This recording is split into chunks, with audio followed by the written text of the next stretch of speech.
أعوذ بالله من الشيطان الرجيم بسم الله الرحمن الرحيم الحمد لله الذي قصرت عن رؤيته أبصار الناظرين وعجزت عن نعته أوهام الواصفين الحمد لله رب العالمين الصلاة والسلام على أشرف الأنبياء والمرسلين خاتم النبيين وبالقاسم محمد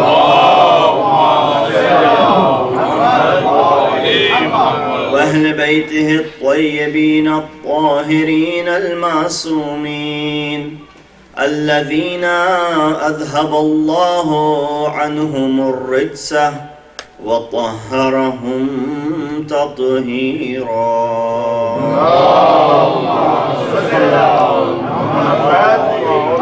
أما بعد فقد قال الله تبارك وتعالى وقوله الحق وهو أصدق القائلين بسم الله الرحمن الرحيم ومن يبتغي غير الإسلام دينا فلن يقبل منه وهو في الآخرة من الخاسرين صدق الله العلي العظيم.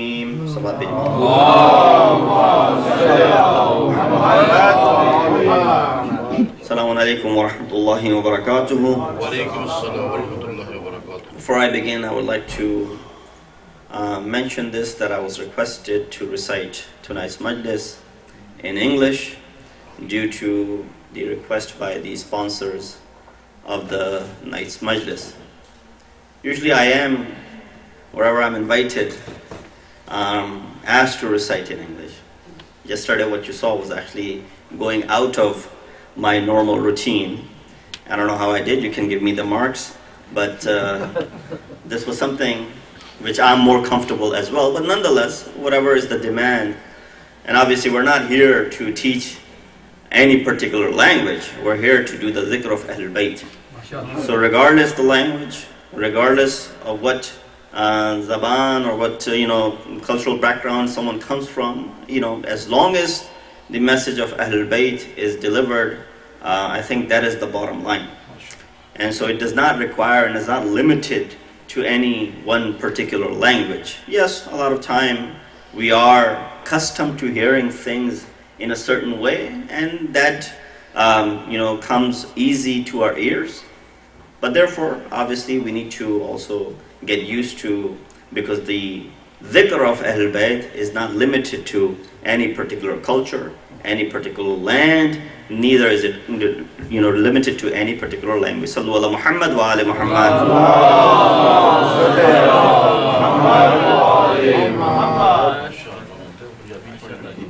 The verse that I recited is from chapter number 3, Surah Al-Imran, verse number 85, in which Allah subhanahu wa ta'ala is addressing by saying, وَمَن يَبْتَغِي غَيْرَ الْإِسْلَامِ دِينًا فَلَن يُقْبَلَ مِنْهُ وَهُوَ فِي الْآخِرَةِ مِنَ الْخَاسِرِينَ.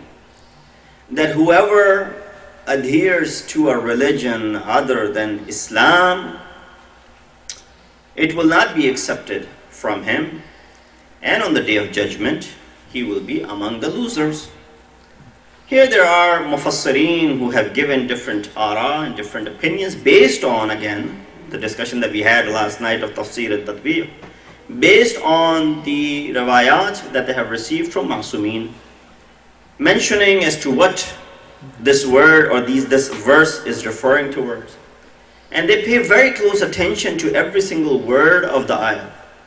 For example, if you look at the word yabtaghi, it comes from ibtigha. Man yashri ibtigha. You know that ayat very well. The word ibtigha means the one who tries, koshish, jo try karta hai, apni sa'i karta hai, the one who tries. And the one to whom this religion has reached, and in other contexts, the one who is completely surrendered towards the decree of Allah subhanahu wa ta'ala, or the one who has shown submission towards Allah subhanahu wa ta'ala.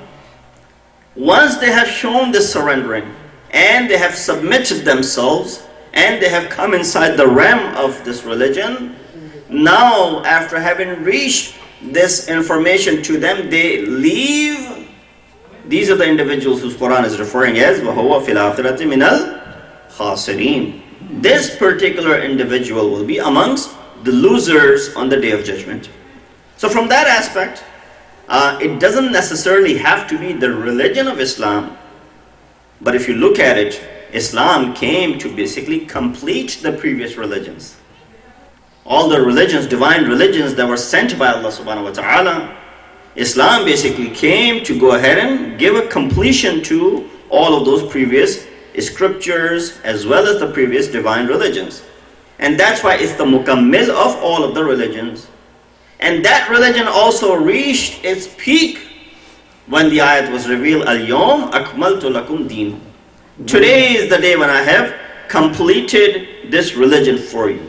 So basically, Islam serves to come and nullify previous religions. In other words, Islam comes to go ahead and complete all of the divine scriptures and divine religions. And the basic example of that in front of you, so someone might raise a question that then, okay, I could adhere to Christianity because it was a religion sent by Allah. Or I can adhere to Judaism, which predates Christianity. Or any other divine religion that you might have known of, I could adhere to those religions. The question will be, a person who is now getting and attaining his PhD degree, who is studying the courses related to his doctorate degree, will not go back and study the elementary and high school courses. Similar is the case when it comes to this religion of Islam. When you have reached the perfection, you do not go back to the elementary school, you do not go back to the middle school, you do not go back to the courses which are there in the high school. Sallu ala Muhammad wa alihi. But then if you look at the verses before and after, this is where we really get the gist of it. A lot of time we don't figure out as to who this ayat is referring to. Many ayat in Quran, obviously Quran is an address to a particular group of people. Obviously it was revealed unto a prophet, but the Quran is addressing to different nations. Sometimes it's referring to kuffar, sometimes it's referring to mu'mineen, sometimes it's referring to Jews, sometimes it's referring to Ahlul Kitab, sometimes it's referring to mu'mineen. That's why you have all these various different ayat. Ya qul ya ayyuhal kafirun. Here the address is to the kuffar. Place we see qul ya ayyuhal ladhina hadu. The address is to the Jews. And some places we see ya ayyuhal ladhina amanu. The address is to mu'mineen. Some places we see ya ayyuhan nas. The address is again to Muslimin and mu'mineen. So there are different addresses that we find in this book of Allah subhanahu wa ta'ala. Here you need to find out that who is being addressed by Allah subhanahu wa ta'ala. Another point that Ma'asumeen mentioned in this regard is that you can easily understand where Allah speaks to mu'mineen as opposed to where Allah speaks to non-Muslim. Why? Because when Allah speaks to mu'mineen and there's an address to mu'mineen, Allah addresses them directly. As opposed to when He speaks to someone other than mu'min, Allah subhanahu wa ta'ala uses His Rasul. قُلْ يَا أَيُّهَا الْكَافِرُونَ قُلْ يَا أَيُّهَا الَّذِينَ هَادُوا قُلْ يَا أَيُّهَا الْمُنَافِقُونَ. The word قُلْ is telling, O Rasul, you go ahead and speak to them because they're not even worthy of me speaking to them directly. But when it comes to speaking to mu'mineen, Prophet Allah does not use prophet. He says, Ya ayyuhalladhina amanu, kutiba alaykumus siyam, Ya ayyuhalladhina amanu, so on and so forth. All of these verses in Quran are direct addressed to mu'mineen. He says, this is the reason that I want to be able to speak to this mu'min directly without any one in between. So here you understand the aspect and the worth of yourself. That imagine, again, we end up giving the examples of a president or a king. Imagine marja taqleed of your time comes here and he speaks to you directly. Oh Rizwan, how are you? Oh this, how are you? Oh that, how are you? Or mention something naming you directly, how would you feel? I remember, I think here in Maryland maybe, a few years back, a child came up to me and asked me a question. When he asked me that question, I said, it's a very good question. I'll mention it from the member tomorrow so that everybody hears it. It'll be beneficial for everyone. He said, mention my name as well. Because he obviously said, well, I'll get the credit for it that I raised that question, you know. There's nothing wrong with it. I said, yeah, sure, so and so mentioned this question. That is okay, as long as obviously you're still in that age group. But when you grow older, you don't want this naming and all that stuff. But nonetheless, he would have had this surprise, or he would have had this opportunity that his name was mentioned from the member. Imagine Marja of your time calls you by your name. On top of that, let's go even further beyond that. You write an arida to Imam of your time, and imagine an arida comes back, Imam addressing you. Right? How would you feel at that point? Your Imam of your time is addressing you, speaking to you. Just imagine that. There's no words to describe that. When that is the case, the one who's the creator of all the Imams, when he addresses you, make sure that you feel proud about that. He says, Ya ayyuhalladhina amanu. This is a direct address from the king of all the kings, from the creator of all the kings. Sallu ala Muhammad wa ali Muhammad. So you got to look at the ayat before and after a lot of time to go ahead and understand the background of it. And in this ayah, if you wanted to draw some sort of conclusion, that وَمَنْ يَبْتَغِي غَيْرَ الْإِسْلَامِ دِينًا, you look the ayat further, it says, كَيْفَ يَهْدِ اللَّهُ قَوْمًا كَفَرُوا بَعْدَ إِيمَانِهِمْ. It is actually speaking towards those to whom Iman had been sent. They had brought Iman and then they went towards kufr. So after having achieved this noble aspect of Iman and faith, now you turn away from this Iman. These are the people who are being addressed over here in this particular ayah. Here we understand, what is this deen? The discussion, inshallah, that we'll have in the time that I have, inshallah, are duties towards this religion. But before I get into that, there's a tamheed that I want to walk you through. Why this deen is so important? What is the application of this deen into our lives? Why do we need to adhere to a particular deen? If deen is so important, what are some of the things that deen has done for us? If you look at an influential person, any influential person, if he or she walks into, let's say, a charity fund, right away that charity fund develops and height, goes to a height, another level. People say, oh, so and so has come. That means it must really be a good cause. Let's all go ahead and chip in. Imagine, there was a fundraising going on over here, and some big personality came in and joined in the fundraiser. Right away, people will open up their wallets and open up their hearts. Well, it must be a good cause because so and so has come to go ahead and promote this cause. So an influential person, when he walks in or when she walks in into a fund or a charity or whatever it is that is happening, right away it gives value to it because that person is credible. That credibility increases to the whatever event that is taking place. Right away you see the credibility of Imam Hussein. What is the credibility of Imam Hussein? How credible is Imam Hussein? There's no discussion in regards to that. The credibility of someone who's the son of Amir al-Mu'mineen. You're talking about the credibility of someone in regards to whom Prophet Rasulullah has said, Al-Hasan wal-Hussein Sayyida Shababi Ahl Jannah. Credibility of a person in regards to whom Prophet has said, Husaynun minni wa ana min al-Husayn. Don't ask for the credibility of such individual who's already from the Sayyid al-Shababi Ahl Jannah, who is referred to, Prophet refers to him as his own soul and self. So look at the credibility of Imam Hussein. If that Imam whose credibility nobody will question is willing to sacrifice his life for this deen, then this deen becomes credible as well. Right? The cause that an influential person walks in develops another level of flavor. Then when Imam Hussein is willing to sacrifice his life for this deen, that means this deen has some value to it. This deen does hold some credibility, and therefore Imam Hussein will not sacrifice his life if the deen did not have something in it for us. So here the question arises, what does the word deen mean? If someone stopped you and said, oh, hold on a second, what is deen? How would you answer?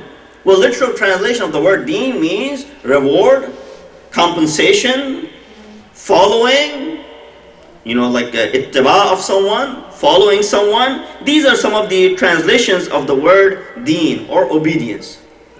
But in istilah, in terminology, if you were to ask, what does the word deen mean? It means a set of doctrine that one must follow. A set of laws and ahkam which will lead you towards prosperity, eternal prosperity. This is the translation from the literal sense and from the terminological sense as far as deen is concerned. Imagine this deen has not reached us without, with ease. It has reached us with much difficulty. Sacred blood has been shed for this deen.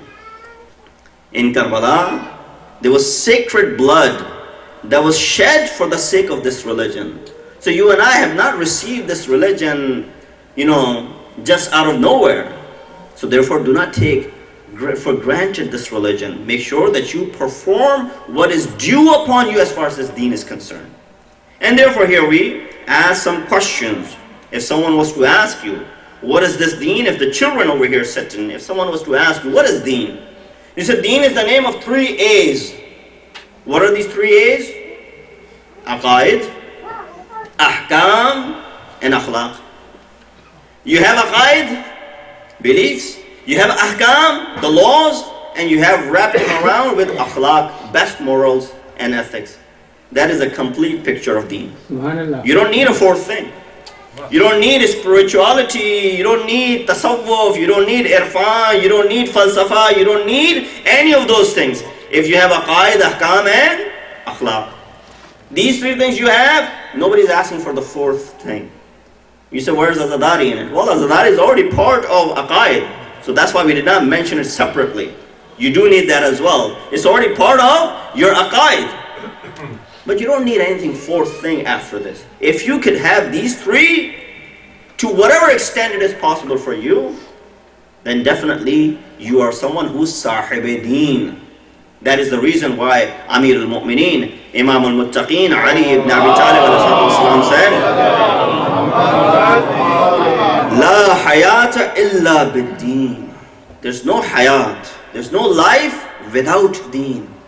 Because the life without deen is a life which is lived by even other creations or even other creatures of the world, of the universe. The animals or other creatures that exist in this world who live without deen, your life will be just like them if there was no concept of deen in your life. So everyone has this instinctively installed by Allah subhanahu wa ta'ala that we are adherers to some of the deens. So question, what is our duty as far as this religion is concerned? Deen, yani religion. What is our duty? Inshallah, discussion will be 5-fold, 5 questions and 5 things which are our wazifa, our duties towards this religion. Every individual. You might not be able to hold and adopt all 5 of them, but whichever one suits you, it is at least the minimum that we can do. First and foremost, our duty towards this religion. That is ma'rifat of this deen. A recognition of this deen. Amir al-Mu'mineen in Nahj al-Balagha, the first khutbah says what? Awwaluddin ma'rifatu. The first and the foremost step as far as this deen is concerned is what? Is the ma'rifat of this deen. Is the proper and thorough recognition of this deen. You and I do not know what our deen is saying. You and I do not know what our deen has said in regards to so-and-so object, so-and-so subject. Yes, nobody is asking you to have complete expertise in all areas of religion. Leave that up to the fuqaha and the ulama. But things that are relevant to you are incumbent upon you to learn. Tomorrow on the day of judgment, you cannot say, well, I did not know about this. Because today is the time of technology, and it's very easy for you to find out things. It's unfortunate that a person who might be able to solve the most difficult of the problems of mathematics and science will have a hard time reading Quran. Will have a hard time following the basic tenets of the religion. We'll have hard time, performing the salat, for example. Well, I haven't learned it properly. We'll have a hard time performing the wudu. So many times you see someone doing wudu, aged, gray hair, gray beard, yet they're making mistakes. And therefore, we see that, lack of recognition of this deen. So that is the first and foremost, that you and I should be able to go ahead and understand this deen to whatever extent it is possible. You don't have to know everything. For example, if it doesn't concern you, you don't need to know the laws of zakat, because you're not farming, you don't own, any livestock, you're not trading in gold and silver. So zakat does not concern you. But khums is something which does concern you, and therefore you should learn the laws of khums. Then how much it is upon me, how much should I pay, what is it that I must do, half is to whom, the half is to whom. All of these laws you must learn. When it comes to performance of salat, it is something which is incumbent upon you every single day. You should go ahead and learn the laws of the salat. Things which are concerning to you, at least that much. Forget about those very philosophical and in-depth buhuth and the discussions of kalam. You don't need to know those. So you don't have to go into those things. But that which is relevant to you. Tomorrow we cannot say, because this thing did not come to me. Today we're able to figure things out, clicking on these websites and going on Google and whatnot. But yet when it comes to the information in regards to this religion, we are way far behind. We're waiting, we send our questions and we're waiting. A lot of these things have been answered numerous times. Usually when people come up to me asking me, fiqh questions, especially to a city that I go to, there's already, ulama there. I say, I'm not going to answer your fiqh questions. Why? Because you already have ulama in your town. Why are you approaching me? This is a disrespect to them that you approach me instead of asking the questions to them. Sallu ala Muhammad wa ali Muhammad.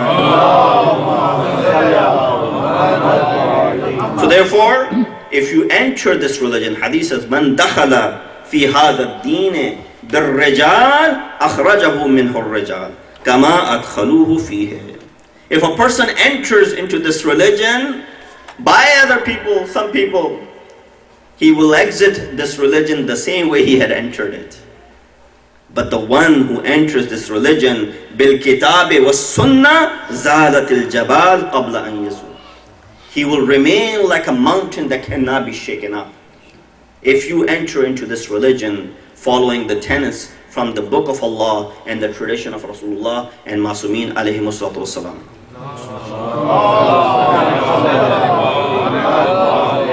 And the things have been made very easy for us. It's not difficult these days to just pick up the book and read the mas'ala there. And that is the name of taqleed. I'm not going to address you about taqleed. I'm sure you've heard a great deal about it, and all of you and most of you are already doing it. If you haven't, you probably will.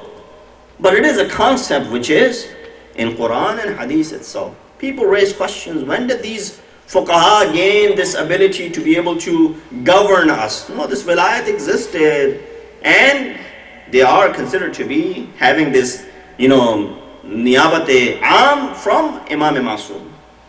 And we read this ayah from Surah Tawbah, verse number 122, which says, وَمَا كَانَ الْمُؤْمِنُونَ كَافَّةً The ayat of Quran, وَمَا كَانَ الْمُؤْمِنُونَ لِيَنْفِرُوا كَافَّةً فَلَوْلَا نَفَرَ مِنْ كُلِّ فِرْقَةٍ مِنْهُمْ طَائِفَةٌ لِيَتَفَقَّهُوا فِي الدِّينِ وَلِيُنْذِرُوا قَوْمَهُمْ.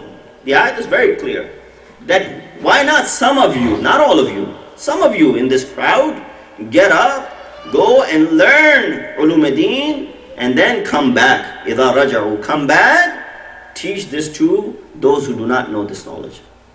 And then our 11th Imam backed this idea up when he mentioned فَأَمَّا مَنْ كَانَ مِنَ الْفُقَهَاءِ. This ayat mentioned the word لِيَتَفَقَّهُ. That hadith is also mentioning the word fuqaha, أَن يُقَلِّدُوا. So the word taqleed, the word faqih, the word fuqaha, these are not new innovations. Rather, they existed all along when Quran was revealed, and when our Imam of our time, Imam Mahdi Ajallallahu Ta'ala Farajahu Sharif, went into occultation, this thing existed. So it's not a new concept. Taqleed is something which is not following blindly and putting faith blindly into someone. How much easier could it be for you when a person has done all the hard work and plays this book, which is fairly easy for you to follow, all you gotta do is just go ahead and follow this book. So why should I do this? Don't I have aql? You do have aql. But deen is not entirely followed with this aql. Deen is followed through Quran and Hadith. You and I indirectly are following them. We just are ashamed, we're just shy of saying it from our tongues. Who taught you how to pray? Well, so my father taught me how to pray. Who taught him? Where did he learn this? Where did he learn that? You're definitely following someone indirectly. You're just shy of saying it through your tongue. And that is the problem. That when we look at these ulama who have done this hard work, produced this book, they're taking responsibility that if you follow this book, and if there was something which was against what Allah subhanahu wa ta'ala had asked, you are bari dhimma. Who amongst us is going to go ahead and take responsibility for our actions? Let alone in this world, forget about in the hereafter. And that is a big ask that these people have gone ahead and done, not for any fame, not for gaining some sort of fame or anything. And it's a very, very logical concept. There are 4 scenarios to this concept. I'll go through it very quickly. One,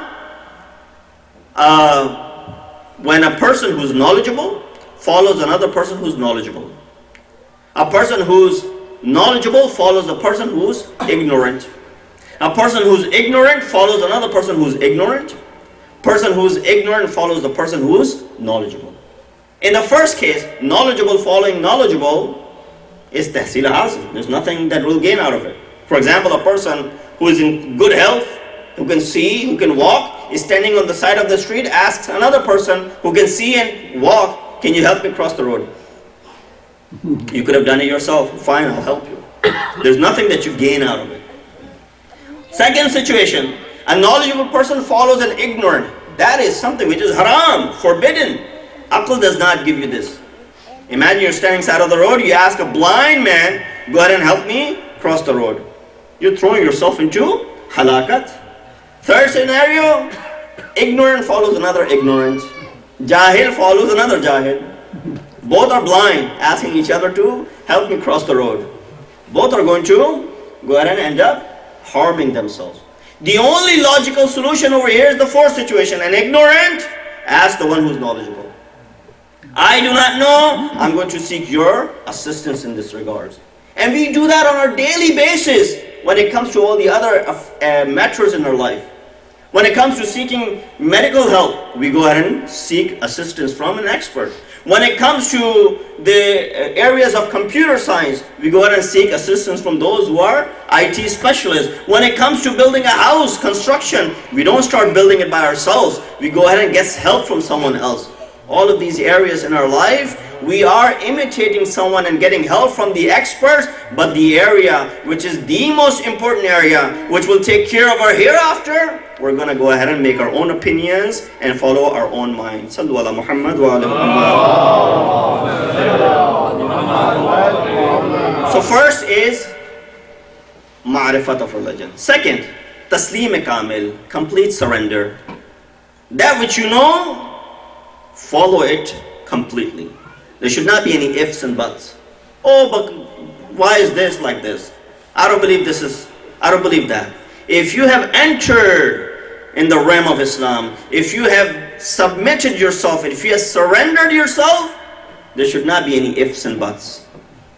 Taslim kamil, complete submission is what is required. Not 99%, 100%.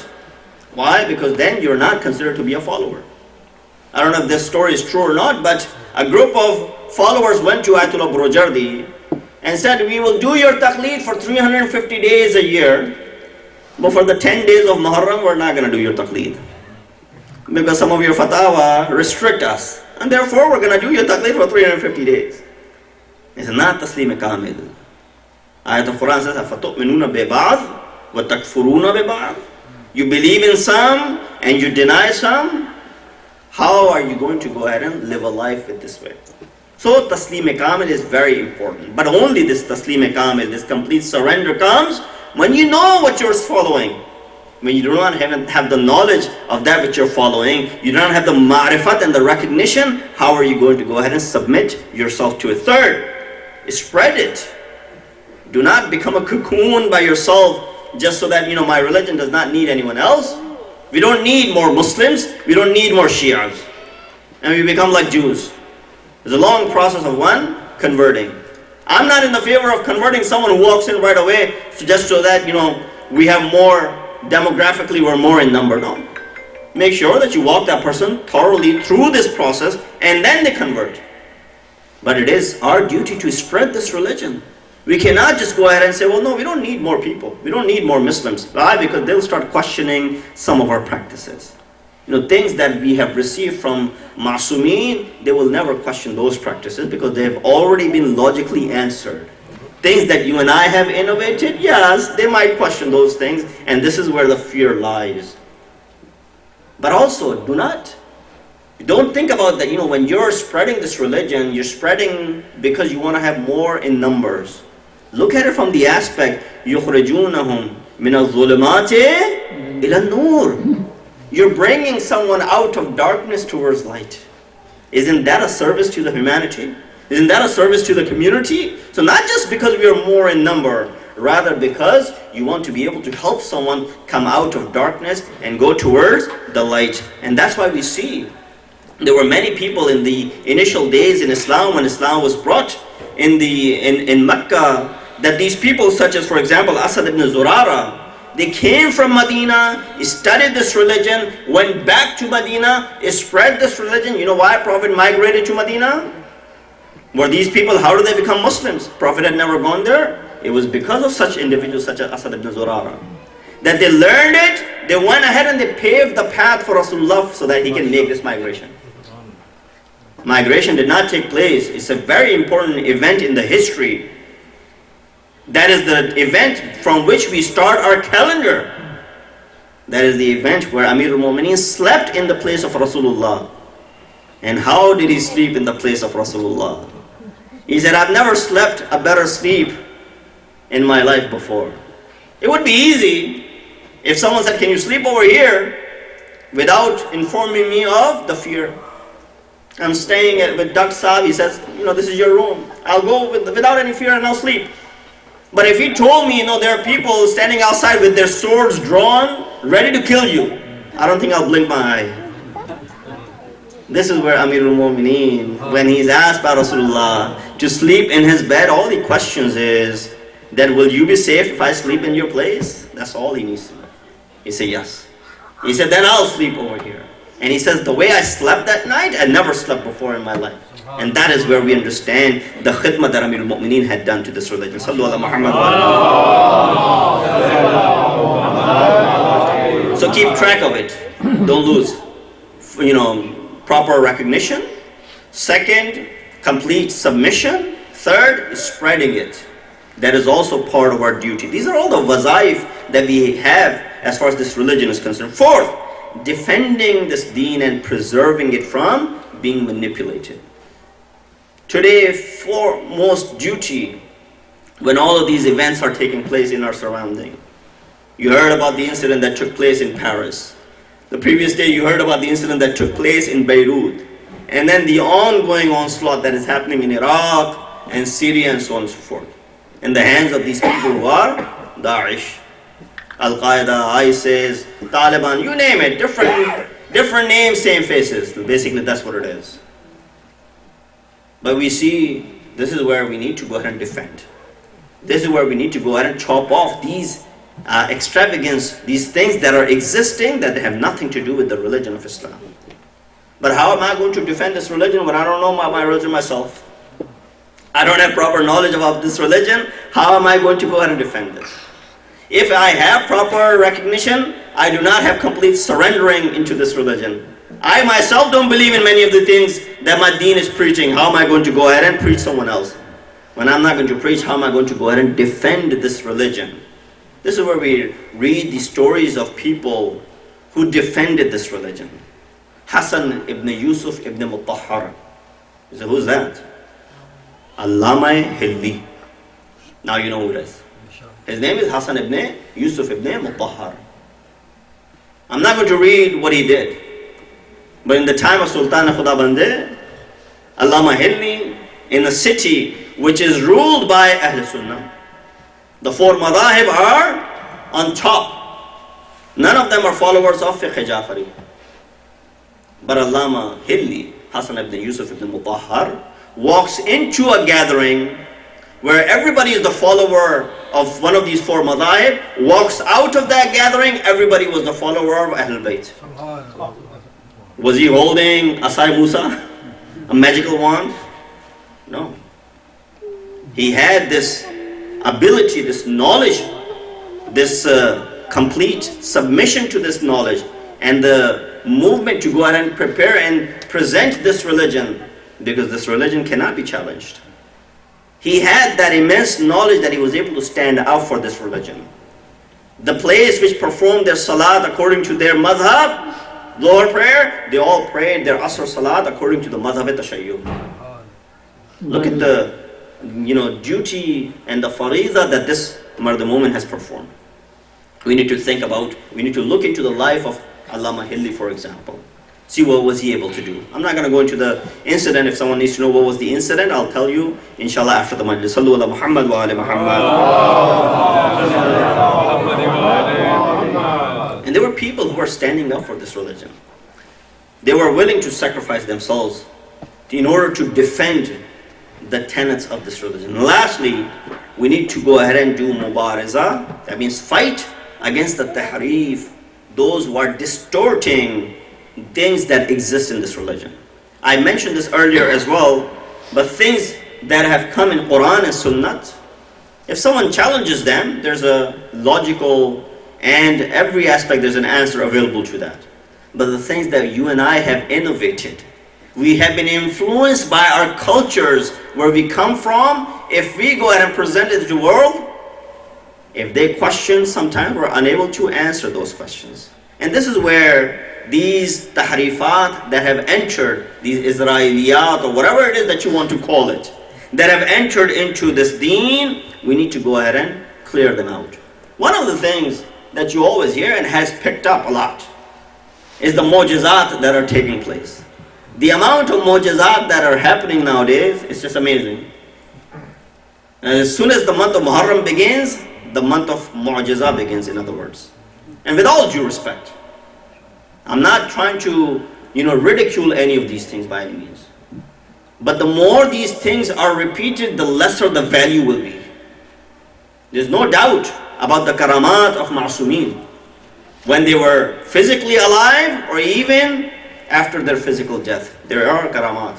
If a place is associated with Imam Ma'sum, you will see karamat from that place.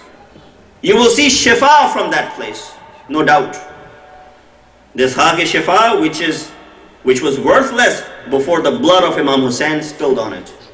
Now it has cure, that it has become part of our fiqh. To go ahead and taste a little bit of it. Give it to the child who's born, a newborn. Give it to someone who's sick, and it has cure in it. That's the ta'asir that this Haq has. So no doubt about it. But the mu'jizat that are happening in our houses, mu'jizat that are taking place, which are very difficult for Aql Salim to go ahead and comprehend, to go ahead and start explaining, to go ahead and do tawjih. Okay, it must have been this, it must have been that. That's very difficult. Mu'jizat in the times of Ma'sumeen, karamat, and in the times of Anbiya, the mu'jizat were there for those who were weak in Iman. They had very difficult time believing. So prophets had to use these miracles to make them believe. These karamat were used by Ma'sumeen for those who are weak in Iman, so that they can come and bring Iman. Their faith will intensify. The faith was intensifying because of these karamat that was being shown. You and I have gone beyond that already. You and I do not need these karamat to increase in our faith. Our faith should already be at the top. إِنَّمَا الْمُؤْمِنُونَ الذين إذا ذكر الله وجلت قلوبهم وإذا تليت عليهم آياته زادتهم إيمانا. You know how Iman should increase? When the ayat of Quran are recited in front of us. When the kalamat of Amirul Mu'mineen are recited in front of us. When we are listening to ahadith of Ahlul Bayt alayhi salatu wassalam, that should be increasing our Iman. Not those miracles and mu'jizat that are taking place in our houses. Sallu ala Muhammad wa ala Muhammad.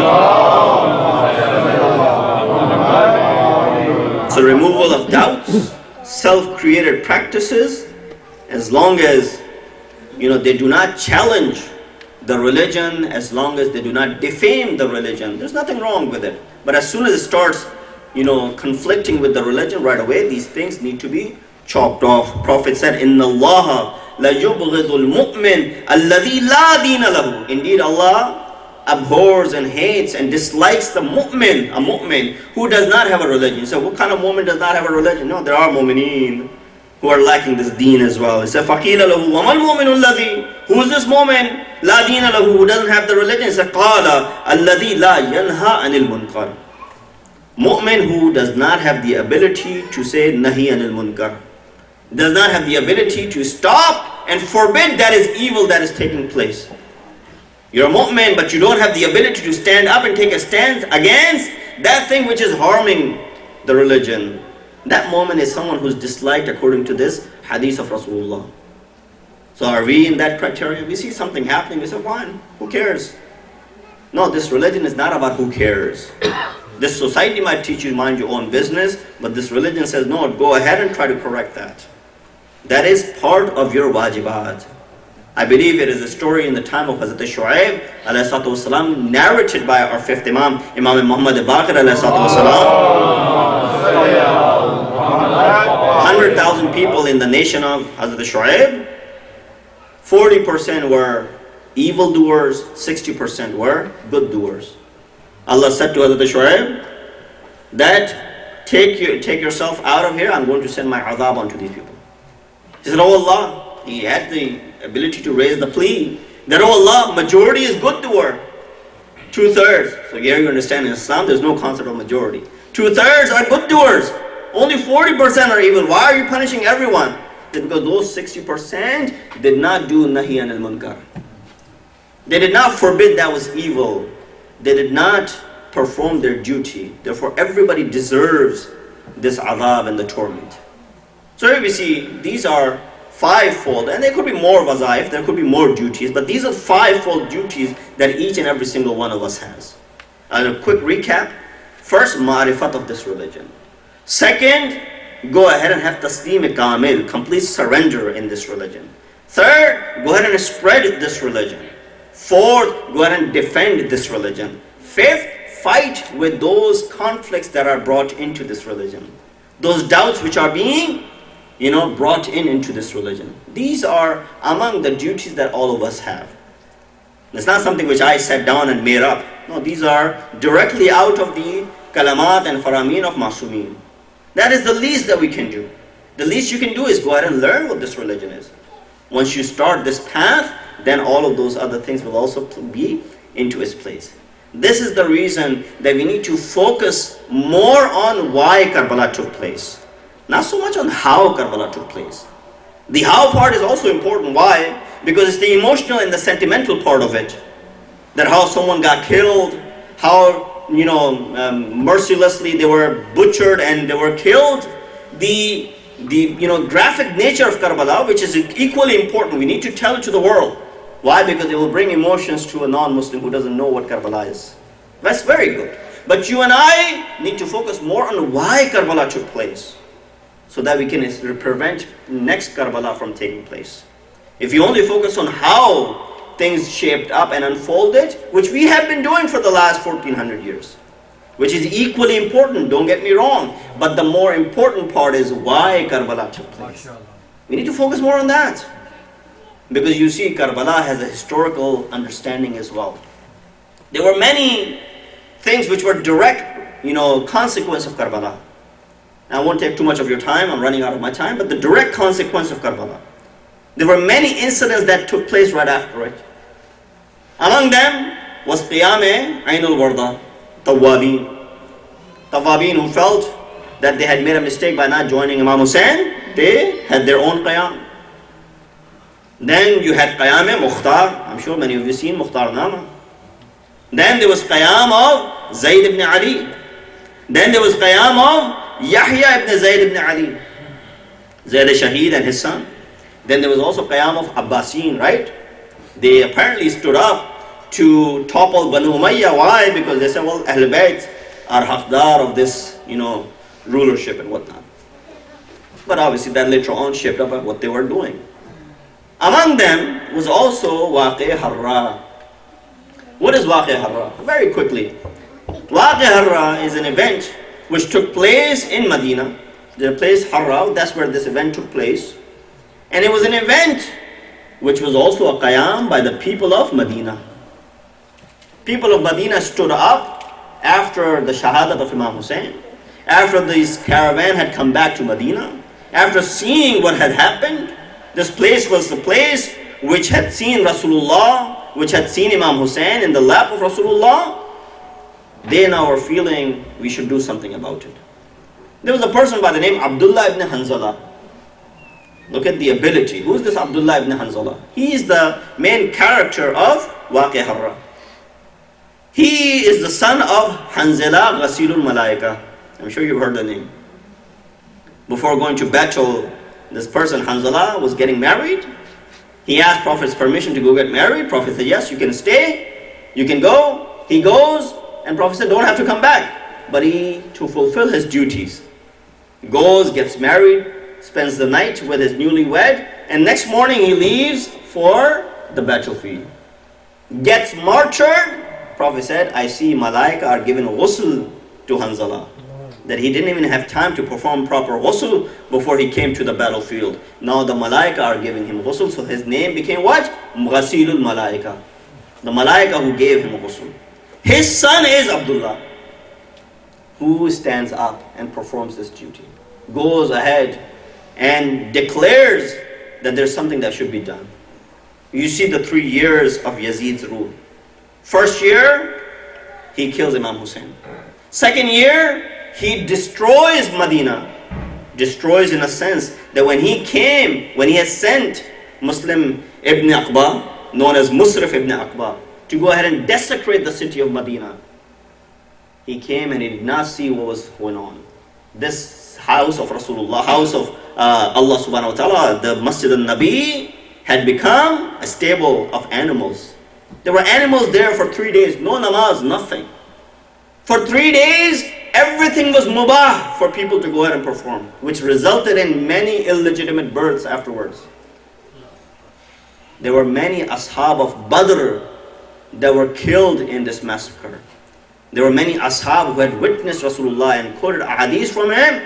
Abu Sa'id al-Khudri is among them, who were tortured in this waqi'ah, to the extent that Suyuti, Jalaluddin Suyuti, says in his book, Waqa'atul Harra, wa ma adraka ma waqa'atul Harra.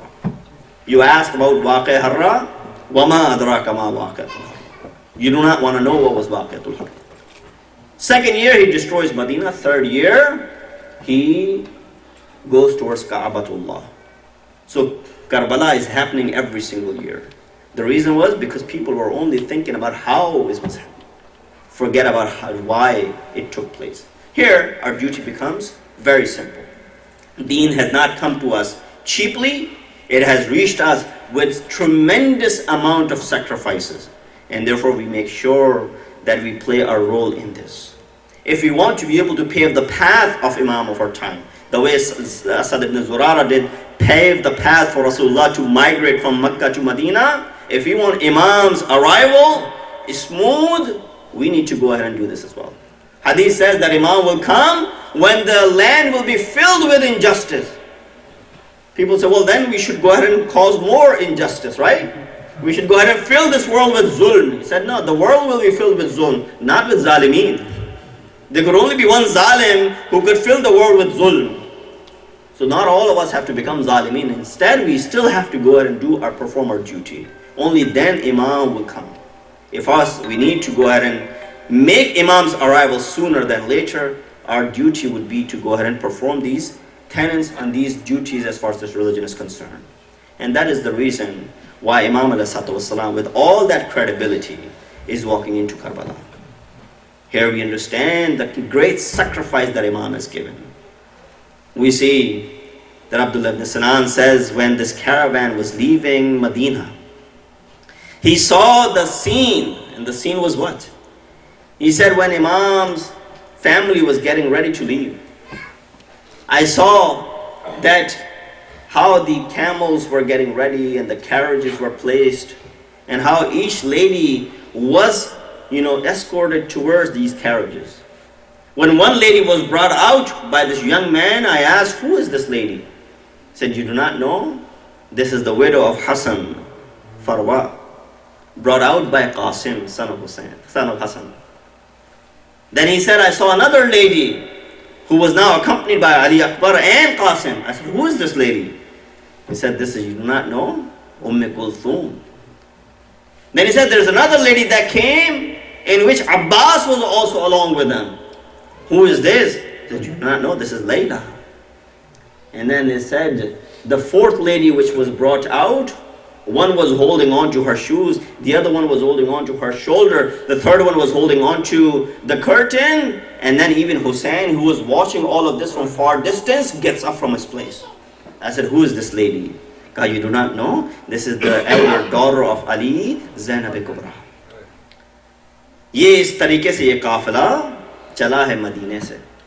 ایک ایک بیوی کو اس طریقے سے لایا گیا ہے. لیکن جناب زینب کی مصیبت سنیے ذرا, کہ روز عاشور پہ جو گزرا وہ گزرا, لیکن عاشور کے بعد سے جو گھڑی آئی ہے زینب کے اوپر, جب وقت آیا ہے کوچ کرنے کا, بھی زینب کو پتہ نہیں ہے کہ کیا ہونے والا ہے.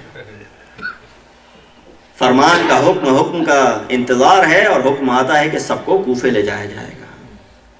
بس اب وہ وقت آتا ہے کہ بے کجاوا اونٹ سامنے کھڑے ہیں, اور کہا جاتا ہے کہ ان اونٹوں پہ سوار ہو جاؤ. جب لوگ آگے بڑھنے لگے بیویوں کو سہارا دینے کے لیے, تو زینب نے کہا کہ مبادا کوئی ہاتھ لگائے ان کو, پیچھے ہٹ جاؤ, ابھی زینب زندہ ہے. زینب نے ایک ایک بیوی کی مدد کی ہے کہ ان کو اونٹوں اور گھوڑوں پہ سوار کیا. بے کجاوا اونٹ, ان پہ کوئی اماریاں نہیں ہیں. کس طریقے سے قافلہ چلا تھا مدینے سے, اب کس طریقے سے قافلہ لٹا ہوا جا رہا ہے کربلا سے. اب آپ دیکھیے کہ جناب زینب پہ کیا مصیبت ہے. ایک ایک بیوی کی مدد کی, یہاں تک کہ بیمار امام کی مدد کی کہ ان کو اونٹ کے اوپر سوار کرا سکیں. لیکن وہ بیمار امام جو اونٹ کے اوپر بھی نہیں سنبھل پا رہا تھا, اس کے بعد میں پیروں کو باندھ دیا جاتا ہے کہ امام اونٹ سے نیچے نہ گریں. اب جب صرف فضہ اور جناب زینب رہ گئیں, فضہ نے ایک دفعہ کہا ہے زینب میں تم کو سوار کراتی ہوں. کہا نہیں ایسا نہ ہوگا, آپ ہماری والدہ کی خادمہ رہی ہیں, والدہ جیسی ہیں, ایسا نہیں ہو سکتا. جناب زینب نے فضہ کو بھی سوار کرایا, لیکن جب خود کے سوار ہونے کا وقت آیا ہے تو ایک دفعہ زینب نے رخ کیا ہوگا فراج کا, ایک دفعہ زینب نے مقتل کا رخ کیا ہوگا, امام حسین کو دیکھا ہوگا, حضرت عباس کو پکارا ہوگا, لیکن اپنے آپ کو ہوگا میں عباس کو کیسے پکاروں. ارے دونوں شانوں کو کٹا کے فرات کے کنارے پڑا ہوا ہے, عباس کو نہ بلایا ہوگا. زینب بھی سوار ہوتی ہیں. اس طریقے سے یہ قافلہ چلتا ہے. جیسے جیسے بیویاں اپنے اپنے شہداء کے پاس سے گزر رہی تھیں, ہر ایک نے ملتا ہے روایات میں اپنے آپ کو شہداء پہ گرا دیا. آخری دفعہ شہداء سے مل لیں, آخری دفعہ ان کو پرسا دے لیں. لیکن جب جناب زینب امام حسین کے کنارے تھیں, کیا دیکھا, ایک دفعہ بھتیجا امام سجاد کے چہرے کا رنگ بدل رہا ہے. کہا ایسا لگتا تھا یکاد ان یموت, کیا وہ زیادہ زندہ نہ رہیں گے. زینب آتی ہیں, اے سجاد اے بیٹا تمہیں کیا ہوا. کہا پھوپھی اماں میں اپنے بابا کا لاشا دیکھ رہا ہوں اور میں کچھ کر نہیں سکتا, میری حالت کیسی ہوگی. اس حالت میں میری حالت کو آپ کیا سمجھتی ہے. جناب زینب نے دلاسا دیا, اے بیمار امام اب تو تم ہی ہمارا سہارا ہو. بس یہ قافلہ چلا ہے کوفے کی صعوبتوں کو جھیلتا ہوا, یہ قافلہ شام پہنچا. کل شام کی کچھ مصائب آپ کے سامنے بیان کیے, بس دو تین چیزوں کا تذکرہ اور آپ کی زحمت تمام. بس ایک دفعہ یہ قافلہ وارد ہوا شام میں, آپ نے دیکھی کیا شان و شوقت سے سجایا گیا تھا شہر کو, کس طریقے سے ان کو لایا گیا شہر شام میں. اب سنیے کس طریقے سے دربار میں داخل ہوئے.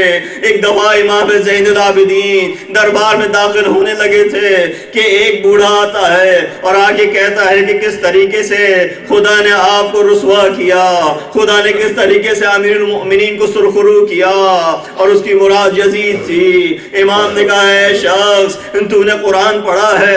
کہا ہاں قرآن پڑھا ہے اور حافظ قرآن بھی ہوں. امام نے کہا تو نے وہ آیت نہ پڑھی جس میں کہا خداوند متعال نے انما یرید اللہ لیذھب عنکم الرجس اہل البیت؟ کہا ہاں یہ آیت پڑھی ہے. کہا اہل بیت سے مراد ہم ہیں. کیا تو نے قرآن نہ پڑھا؟ وہ آیت نہ پڑھی جس میں کہا وآت ذی القربى حقہ؟ کہا پڑھیے کہ یہ ذی القربى قرابت دار سے مراد ہم ہی ہیں. کیا تو نے وہ آیت نہ پڑھی جس میں کہا وَاعْلَمُوا أَنَّمَا غَنِمْتُم مِّن شَيْءٍ فَأَنَّ لِلَّهِ خُمُسَهُ وَلِلرَّسُولِ وَلِذِي الْقُرْبَىٰ؟ کہا یہ پڑھیے کہ یہ قرابت دار سے مراد ہم ہیں. اور شخص نے اپنے آپ کو زمین پہ گرایا. کہا مولا کیا میری بخشش کا امکان ہے؟ امام اس طریقے سے فرائض انجام دے رہے ہیں. کربلا سے گزر کے آئے ہیں. ایک دفعہ دربار شام سجا ہوا ہے. امام داخل ہوئے ہیں. امام سے محض گفتگو ہونا چاہتا ہے. کہا یہ کون ہے شخص جو زندہ بچ گیا؟ کہا علی ابن الحسین. کہا علی ابن حسین کو کیوں نہ مارا؟ ابھی ان کو مار کے ختم کر دو. بس یہ سننا تھا زینب کھڑی ہوتی ہے, محافظ امامت کھڑی ہوتی ہے. کہا اے یزید کیا اب تک تو نے ہمارا خون نہ بہایا؟ کیا اب اس کو بھی ہم سے چھیننا چاہتا ہے؟ رک جا, یہ کہنا تھا. کہا زینب پہ بھی تعزیہ نہ برساؤ. بس یہ سن نہ سکی فضا اپنی جگہ سے کھڑی ہوئی. ایک دفعہ نگاہ دوڑائی. پورے دربار میں حبشیوں کا مجمع تھا. کہا کیا ہوا تمہاری غیرت کو؟ ارے تمہارے علاقے کی ایک عورت کو, ایک بیوی پہ تعزیہ نہ برسایا جا رہا ہے اور تمہاری غیرت کو کچھ نہ ہوا. یہ سننا تھا. حبشیوں نے کہا اے یزید اس عورت پہ کوئی تعزیہ نہ برسائے گا ورنہ خون کی ندیاں بہ جائیں گی. بتائیے زینب پہ کیا گزری ہوگی؟ ایک دفعہ نانا کے مدینے رخ کیا ہوگا, ایک دفعہ بابا کے نجف رخ کیا ہوگا. السلام علیکہ یا رسول اللہ. اے رسول آپ کی امت میں وہ وقت آیا کہ لوگ فضا کے تو محافظ ہیں لیکن زینب کا کوئی حمایت کرنے والا نہیں. الا لعنت اللہ القوم الظالمین وسيعلم الذين ظلموا اي منقلب ينقلبون. اور الہ ہمیں اس بات قبول فرما, گناہ گار ہیں, ہمارے گناہ سے درگزر فرما. ہمیں اہل بیت علیہ السلام کے نقش قدم چلنے کی توفیق عطا فرما. ہمیں ان کی تعلیمات پر عمل کرنے کی توفیق عطا فرما. ہمارے امام کے ظہور میں تعجیل فرما. ہمیں ان کے آوان و انصار میں شمار کر. ربنا تقبل منا انک انت السمیع.